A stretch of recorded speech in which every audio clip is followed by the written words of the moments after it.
What's new, crew? I'm Kairu82, and this is my Apex Legends Beginner's Guide. If you haven't played it yet, Apex Legends is a battle royale where 60 people are dropped onto an island in teams of 3 and kill each other until there's one remaining team. They'll likely add more modes later, but at the time of recording all we have is squads of 3. In this video I'm going to go over some of the basic stuff that maybe the tutorial doesn't tell you. I'll go over the tutorial stuff too, but just kind of the bare bones of what you're going to need to know going into a game for the first time. The first thing you're going to do when you start a match is pick a character. Every character has the same amount of hit points. They all start with 100, and they all run at the same speed. Some of them, like Caustic and Gibraltar, seem like they run slower when you're playing them, but they do in fact run the same speed. It's a stature thing. The camera is higher up on them. One of the most important things to remember when choosing a character is the character's hitbox, basically their size. A big character is easier to hit than a small character. So if you want to have a little extra edge in battle, maybe pick a smaller character. Only one of any character can be on a team. So for example, you can only have one Wraith. You can't have a full team of Wraiths.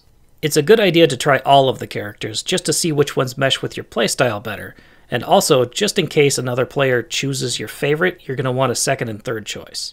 When the match starts, all players will be in a single dropship above the island, and whoever chose their character last on your team gets named the Jumpmaster.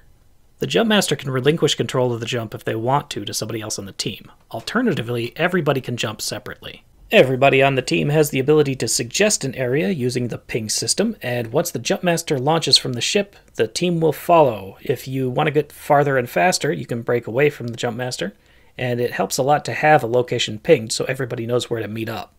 Before jumping, take a second to look around for the pillar of blue light. It indicates high-tier loot, and it's going to be really busy there, so get ready to fight.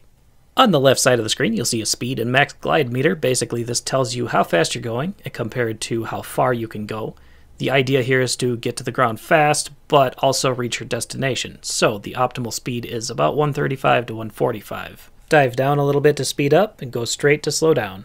When you hit the ground, you're not going to have anything, except for maybe one of your abilities, and most abilities don't do any damage. So, the first priority is a gun. Next, you're going to need a body shield. A level 1 is white, and it adds 50 hit points. A level 2 is blue, and adds 75. And a level 3 is purple, and adds 100.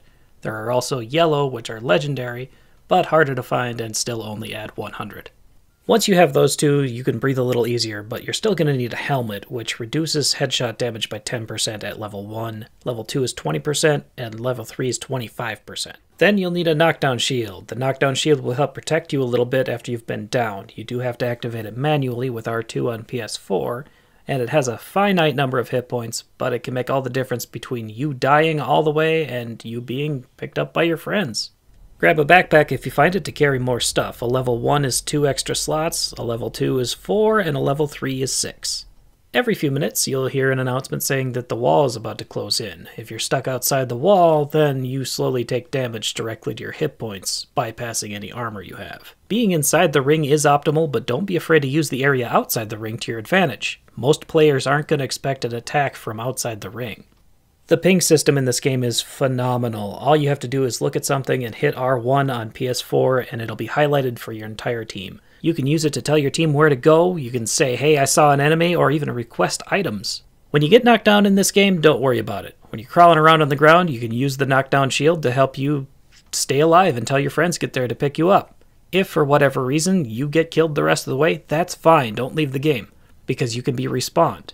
To respawn your teammates, all you have to do is get to their death box. Once you touch it, you'll have their information, and you can take that to a respawn station. The respawn stations are a one-time use. It doesn't matter if you used it or an enemy used it. Once it's been used, nobody can use it again. When respawning a teammate, keep in mind that it's really noisy, and enemies are going to hear it, so they might come and attack. Another thing is, whoever you're respawning will have nothing on them and nothing in their inventory. So drop them a weapon, try to find them some armor, do something to help them, because they're going to be pretty vulnerable.